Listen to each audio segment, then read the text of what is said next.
नमस्कार दोस्तों, आप सभी का स्वागत है मेरे चैनल पर फिर से।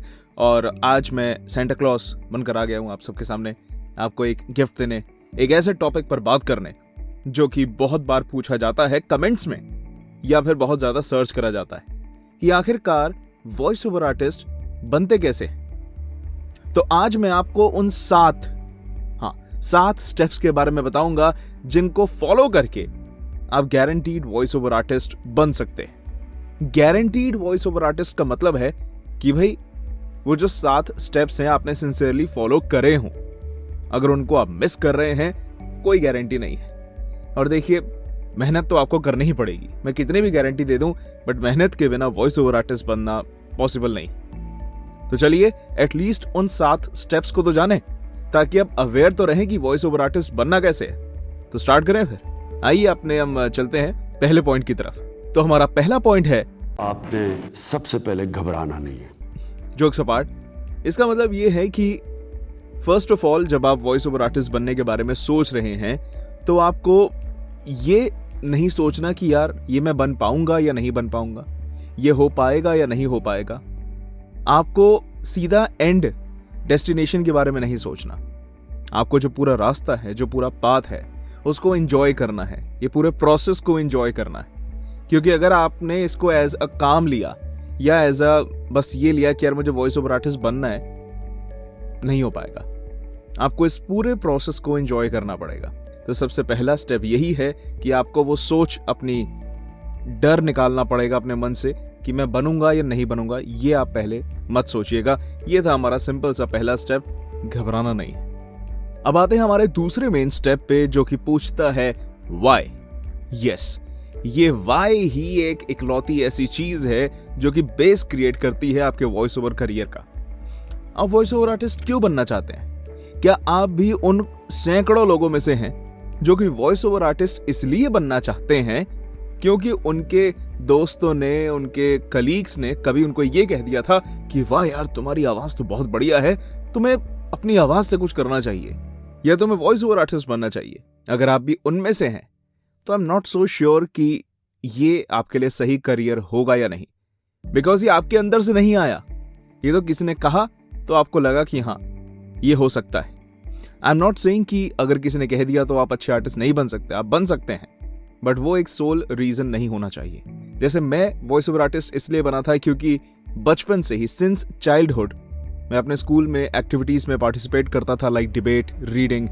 तो मुझे अपनी आवाज सामने, सबके सामने प्रेजेंट करने में बहुत मजा आता था। मैं एंकरिंग करता था तो मुझे मजा आता था कि लोग मेरी आवाज सुने।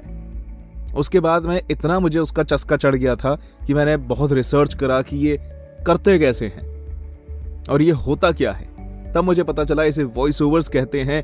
फिर मैंने अपनी रिसर्च करी कि वॉइस ओवर आर्टिस्ट कैसे बनते हैं।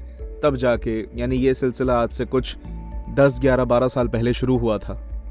बट ये वजह थी कि मैं वॉइस ओवर आर्टिस्ट बना क्योंकि मैं बनना चाहता था। और मैंने कभी नहीं सोचा कि इसमें कितना पैसा आएगा भी या नहीं आएगा। मुझे बस अपनी आवाज सुनानी थी।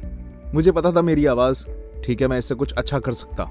सो नो योर व्हाई, वो व्हाई जानना बहुत जरूरी है।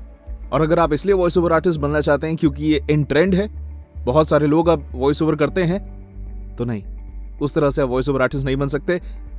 यूट्यूब पर अगर आपके पास माइक है, मोबाइल है, कोई भी अब वॉइस ओवर आर्टिस्ट अपने आप को कहने लग जाता है। बट एक प्रोफेशनल वॉइस ओवर आर्टिस्ट और एक ठीक है हाँ मैं वॉइस ओवर आर्टिस्ट हूं, दोनों में जमीन आसमान का फर्क है। ठीक है, तो इसलिए मत वॉइस ओवर करिएगा क्योंकि अब सभी लोग कर रहे हैं तो चलिए मैं भी कर लेता हूं, नहीं। या फिर इसलिए नहीं कि मुझे पैसे कमाने हैं। मेरे एक और हुआ था कि यार फॉर एग्जाम्पल जॉब चली गई या कुछ हो गया प्रॉब्लम, फाइनेंशियल प्रॉब्लम हो गई, चलिए इसमें हाथ आजमाता हूं। नहीं, तब भी आप मत करिए, बिकॉज बहुत ज्यादा आप टेंशन में आ जाएंगे। ये इतनी आसान फील्ड नहीं है और इतनी जल्दी रिजल्ट्स नहीं देखने को मिलते। तो अगर आपको जल्दी रिजल्ट्स नहीं देखने को मिलेंगे तो आप ज्यादा डिप्रेस हो जाएंगे। सो प्लीज फ्री माइंड से आप आइएगा इस इंडस्ट्री में। हमारा तीसरा इंपॉर्टेंट पॉइंट है कि नो द डिफरेंस। बहुत सारे लोगों को फर्क ही नहीं पता होता कि वॉइस ओवर में क्या फर्क है, डबिंग में क्या है और मिमिक्री में क्या है। वो फोन करके कहते हैं कि मैं एक 10-12 लोगों की मिमिक्री कर लेता हूं तो मुझे वॉइस ओवर सीखना है। तो मैं पूछता हूं कि भैया वॉइस ओवर आर्टिस्ट बनना चाहते हो या मिमिक्री आर्टिस्ट? कहते हैं एक ही तो बात है, जो भी है ठीक है देख लेंगे। अरे भाई पहले फर्क तो समझो क्या है। वॉइस ओवर्स क्या होते हैं कि ठीक है, आप डे टू डे लाइफ में बतेरी जगह आवाज सुनते हैं, मे बी रेडियो पर, टेलीविजन पर, इंटरनेट पर, कोई ई लर्निंग मॉड्यूल आप देख रहे हैं, टेलीविजन पर ऐड सुनाई दे रही है, रेडियो पर ऐड है, रेडियो का ड्रामा है, एज वेल एज बच्चों की स्टोरीज चल रही हैं इंटरनेट पे, या जनरली भी स्टोरीज चल रही हैं, या फिर फोन पे आप IVR सुनते हैं, इंटरैक्टिव वॉइस रिस्पॉन्सेस, ऐसे बहुत सारे और फॉर्मेट्स हैं। तो वो सब वॉइस ओवर्स के अंडर आते हैं। उसके बाद आता है डबिंग। तो डबिंग एक होल अनदर गेम है। मतलब ऐसा नहीं है कि अगर आप वॉइस ओवर्स कर रहे हैं तो आप डबिंग कर पाएंगे, या फिर आप डबिंग बहुत अच्छी कर लेते हैं और वॉइस ओवर कर लेंगे, नहीं, दोनों में फर्क आता है। डबिंग ऑब्वियसली उसके लिए आपकी वॉइस एक्टिंग बहुत अच्छी होनी चाहिए। उसके बाद आपको मेहनत करनी पड़ती है अपनी सिंकिंग में, यानी स्क्रीन पे जो चल रहा है, आपकी आंखें, आपका मुंह वो मैच करे, प्लस आपके अंदर से वही इमोशन निकले जो कि सामने स्क्रीन पर है। वो एक बिल्कुल अलग गेम है। मैंने भी सबसे पहले हाथ वॉइस ओवर में आजमाया था।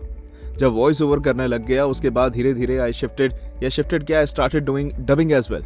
उसके बाद डबिंग करी, कुछ शोज की डबिंग करी, 1-2 मूवीज में डबिंग करी। बट मैं ये कहूंगा कि हाँ, डबिंग मुश्किल खेल है, और मैं डबिंग इसलिए करना चाहता था बिकॉज एक वही चस्का था कि मुझे मेरी आवाज टेलीविजन पर सुननी है। तो ठीक है, डबिंग करी। उसके बाद पैसा बहुत कम था और मुझे वॉइस ओवर से ज्यादा मिल रहा था, सो आई स्टिक्ड टुवर्ड्स वॉइस ओवर। अभी जब मौका मिलता है मैं डबिंग करता हूं, बट मेरा मेन फोकस रहता है बाकी फॉर्मेट्स का वॉइस ओवर करने में। उसके बाद तीसरी चीज आती है मिमिक्री, यानी आप किसी एग्जिस्टिंग सेलिब्रिटी की नकल उतारते हैं या किसी की भी नकल उतारते हैं, उसकी आवाज, उसके ही इंप्रेशंस वैसे ही बिल्कुल कॉपी करके बोलते हैं, वो होता है मिमिक्री। तो ये बिल्कुल अलग गेम है। अगर आप मिमिक्री करते हैं तो ठीक है, मिमिक्री करिए।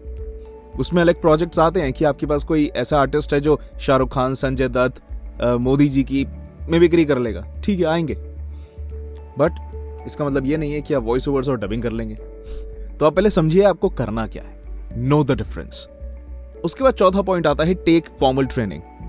अब बहुत सारे आप इंटरनेट पर सर्च करेंगे तो सोर्सेस मिल जाएंगे जो कि वॉइस ओवर्स प्रोफेशनली सिखाते हैं। आप किसी से भी वॉइस ओवर्स प्रोफेशनली सीख सकते हैं। उसके बाद आपको सर्टिफिकेट मिलेगा, सब प्रैक्टिस होगी, आपके पोर्टफोलियो बनेगा। आप एक प्रॉपर फॉर्मल ट्रेनिंग लीजिए, बहुत फायदा होता है प्रॉपर ट्रेनिंग का। उसमें आपके सामने एक इंस्ट्रक्टर होता है जो कि आपको सब चीजें बताता है, आप यहाँ गलत जा रहे हैं, यहाँ सही जा रहे हैं, ठीक है। एक हैंड होल्डिंग लेके आप चलते हैं, सीखते हैं, प्रैक्टिकल एक्सपीरियंस लेते हैं। तो वो ट्रेनिंग बहुत जरूरी है। अगर आप पैसे इन्वेस्ट नहीं करना चाहते या नहीं है इन्वेस्ट करने के लिए, कोई दिक्कत नहीं है, आपको इंटरनेट पर वीडियोस मिलेंगी, आपको एक चैनल है आपके पास। मैं इतनी सारी वीडियोस बना चुका हूँ वॉइस ओवर से रिलेटेड, वॉइस ओवर का ही ये चैनल है, तो इसको आप फॉलो करिए, एक वीडियो देखिए, आपको बहुत हेल्प मिलेगी।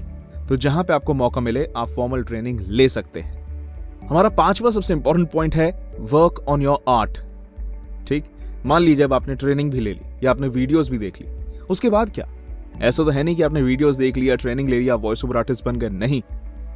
आपको अपने आर्ट पर कॉन्टिन्यूसली काम करना पड़ेगा। ऐसे लोगों को जानता हूं जिनको 1 महीने में काम मिल जाता है, और ऐसे लोगों को भी जानता हूं जिनको 1 साल में भी काम नहीं मिलता। आपको daily, yes my friend, daily practice करनी पड़ेगी अपने वॉइस ओवर स्किल्स को लेकर।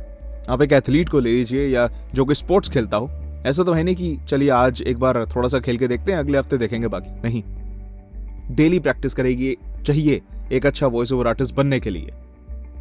आप कोई भी स्क्रिप्ट उठाइए, उसकी प्रैक्टिस करिए। सबसे जरूरी आप अपनी प्रोनाउंसिएशंस पर ध्यान दीजिए। सबसे ज्यादा गेम बिगड़ती है रॉन्ग प्रोनाउंसिएशंस की वजह से।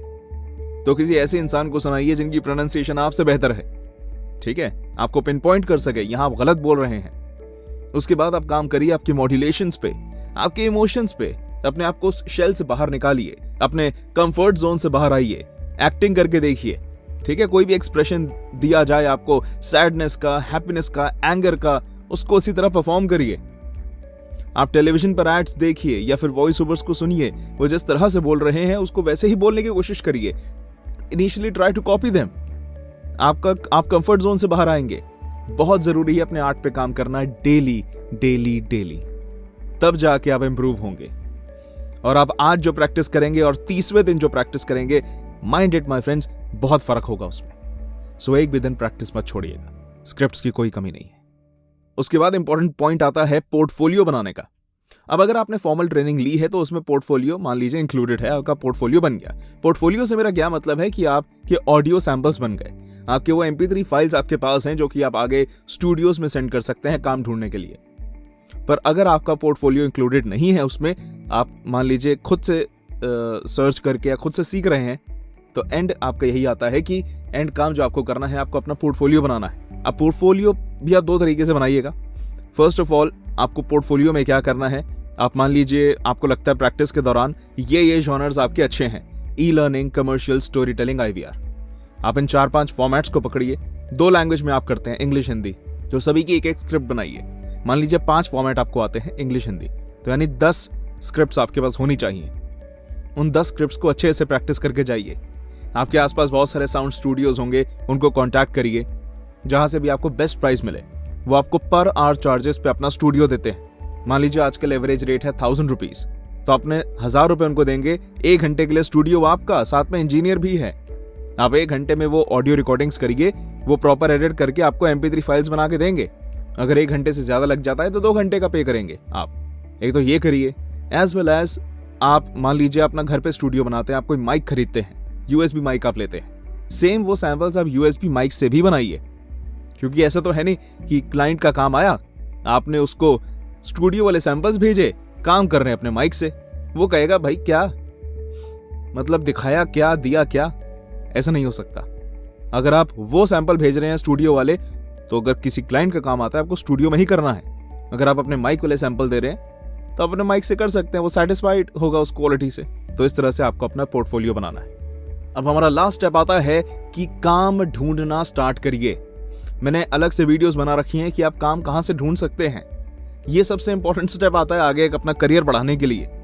आपने प्रैक्टिस करी, डेली प्रैक्टिस कर रहे हैं, ट्रेनिंग ले ली, इंटरनेट पे वीडियोस देख ली, पोर्टफोलियो बना लिया, प्रोनाउंसिएशंस पे काम कर लिया, अपने मॉड्यूलेशंस पे काम कर लिया, इमोशंस पे काम कर लिया, सब चीजें रेडी हैं। अब ये काम आता है कि आप काम ढूंढना शुरू करिएगा। तो आपको काम ढूंढने के लिए वो वीडियो देखिएगा, बहुत सारे सोर्सेज हैं, ऑनलाइन काम ढूंढिए, ऑफलाइन काम ढूंढिए, काम करना स्टार्ट कीजिए। माइंड इट, मुझे मेरा पहला काम वॉइस ओवर सीखने के 3 से 4 महीने बाद मिला था। और कैसे मैं वॉइस ओवर आर्टिस्ट बना, क्या क्या मैंने किया, कितना कितना काम मिला, कितना मैंने चार्ज करा इनिशियली, सब कुछ मैं आपको बताऊंगा एक अलग वीडियो में। तो अगर आप जानना चाहते हैं मेरी जर्नी कि मैं वॉइस ओवर आर्टिस्ट कैसे बना, तो आप नीचे कमेंट कर सकते हैं। मैं ज़रूर उस बारे में एक वीडियो बनाऊंगा, ताकि आपको बता सकता हूं कि पापड़ तो बेले थे, पर किस किस तरह बेले थे उसके बारे में भी आपको जानकारी मिलेगी। तो अगर आप चाहते हैं वीडियो आए तो नीचे आप कमेंट करिएगा। एज वेल एज इस पूरे 7 पॉइंट्स में आपको कुछ डाउट हो, कुछ पूछना हो, तो वो भी आप नीचे कमेंट कर सकते हैं। ये वीडियो कैसी लगी वो भी बताइएगा नीचे। एज वेल एज अगर पसंद आई हो तो इसे लाइक करिएगा। ऐसी वीडियोस आती रहेंगी, या आप अपने दोस्तों के साथ भी शेयर कर सकते हैं। तो ऐसी वीडियोस देखते रहने के लिए आपको इस चैनल को सब्सक्राइब भी करना है, एज वेल एज वो बेल आइकन दबाइएगा। ओके, आज मेरी बोलने की पेस थोड़ी ज्यादा है, वो इसलिए क्योंकि ये वीडियो मुझे पता है लंबी होनी थी, तो मैं चाहता नहीं आप बोर हो, बट उतने ही लिमिटेड टाइम में आपको पूरी की पूरी इंफॉर्मेशन मिल जाए। तो अगर आपको ये मेरी मेहनत अच्छी लगी तो धन्यवाद। ऐसी वीडियोस देखते रहने के लिए सब्सक्राइब, एंड अगली वीडियो तक stay safe, take care, bye bye.